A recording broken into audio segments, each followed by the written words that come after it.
नमस्कार, मी अमोल अंतरकर। बघा DMER अंतर्गत जे काही त्या ठिकाणी वेगवेगळ्या पदांची जाहिरात आलेली आहे आणि आगामी कालखंडामध्ये त्यांची जे काही आता परीक्षा या ठिकाणी होणार आहे, तर त्यामध्ये एक महत्त्वाचं पद आहे बघा, ज्या पदाचं नाव लक्षात ठेवा, समाजसेवा अधीक्षक। या समाजसेवा अधीक्षक या पदासाठी जो तुमचा मेन आणि एक रिझल्ट ओरिएंटेड आपण ज्याला म्हणूया जो घटक आहे बघा, ज्याला आपण तांत्रिक घटक म्हणूया, आणि त्याचं नाव आहे बघा समाजशास्त्र आणि समाजकार्य। तर या समाजशास्त्र आणि समाजकार्याची एक स्पेशल बॅच आपल्याकडे या ठिकाणी सुरू झालेली आहे। या बॅचचे वैशिष्ट्य असे आहे, तर बॅचचं नाव आहे बघा प्रारंभ बॅच नंबर 1। ओके, संपूर्ण समाजकार्य समाजसेवा अधीक्षकसाठी ही तुमची परिपूर्ण बॅच असणार आहे।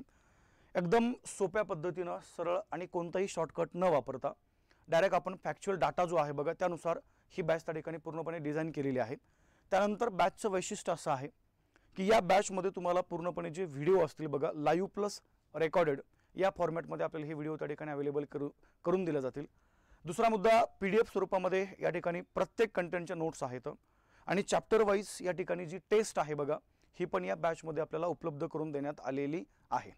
तर या बॅचमध्ये नेमका कंटेंट कोणता आहे बघा, समाजकार्यासंदर्भात जो तुमचा सिलेबस आहे तो सिलेबस त्या ठिकाणी पूर्णपणे या बॅचमध्ये कंप्लीट केला जाईल बघा। जसा या ठिकाणी समाजशास्त्र आहे, काही महत्त्वाचे समाजशास्त्रज्ञ आहेत, त्यानंतर जर आपण बघितलं बघा समाजकार्याशी संबंधित त्या ठिकाणी जे पूर्णपणे समाजकार्याचे जे क्षेत्र आहेत हे क्षेत्र पण त्या ठिकाणी या बॅचमध्ये आपण कंप्लीट करणार आहोत।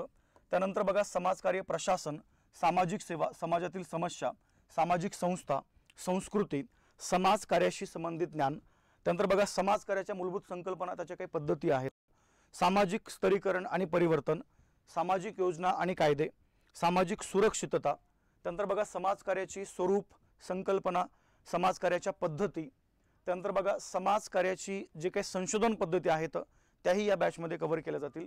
आणि अजून एक लक्षात ठेवा बघा समाजकार्याचं जे मानसशास्त्र आहे बघा ते पण त्या ठिकाणी या बॅचमध्ये तुमच्याकडनं पूर्णपणे कंप्लीट या बॅचमध्ये आपलं होणार आहे। तर पहिला एक भाग लक्षात ठेवा बघा, अत्यंत महत्त्वाची आणि येणाऱ्या कालखंडामध्ये तुमच्या परीक्षेसाठी आपण ज्याला म्हणूया अत्यंत महत्त्वाची ही बॅच त्या ठिकाणी ठरणार आहे। त्यामुळं मॅक्झिमम विद्यार्थ्यांनी या बॅचमध्ये प्रवेश घ्या जे मुलं समाजसेवा अधीक्षकची तयारी करताय। आता ही जी बॅच आहे बघा आपली, प्ले स्टोअरला जायचं आहे, घेऊ का परीक्षा ही एक ॲप आहे बघा, या ॲपवरती आपल्याला ही बॅच त्या ठिकाणी पूर्णपणे उपलब्ध आहे। ॲपचं नाव पुन्हा लक्षात ठेवा, घेऊ का परीक्षा। ओके, या ॲपमध्ये जा, ते ॲप त्या ठिकाणी तुमच्या मोबाईलमध्ये इन्स्टॉल करा आणि त्या ॲपमध्ये 10 नंबरची बॅच आहे बघा, ज्या बॅचचं नाव आहे त्या ठिकाणी प्रारंभ बॅच नंबर 1। ओके, तर अशा पद्धतीने पूर्णपणे ही बॅच आहे। आणि जर आपल्याला प्ले स्टोअरला जाऊन जर ॲप नाही सर्च झालं तर हा नंबर दिलाय बघा 99 75 75 54 99, या नंबरवरती आपण त्या ठिकाणी कॉल SMS करून ॲप्लिकेशनची लिंक जी आहे ही लिंक त्या ठिकाणी मागवू शकता। आता याचे डेमो सेशन जे आहेत बघा, याच्या अगोदर 2 डेमो सेशन आपण यूट्यूबला त्या ठिकाणी घेतलेले आहेत, तिथं जाऊन आपण ते डेमो लेक्चर बघू शकता। आणि उद्यापासून आपले अजून त्या ठिकाणी काही डेमो लेक्चर पुन्हा यूट्यूबला सुरू होत आहेत। ठीक आहे, तर संपूर्ण महाराष्ट्रामध्ये जे विद्यार्थी समाजसेवा अधीक्षकची तयारी करतात अशा विद्यार्थ्यांनी आवर्जून या बॅचमध्ये प्रवेश घ्यावा। थांबतो मी। जय हिंद, जय महाराष्ट्र।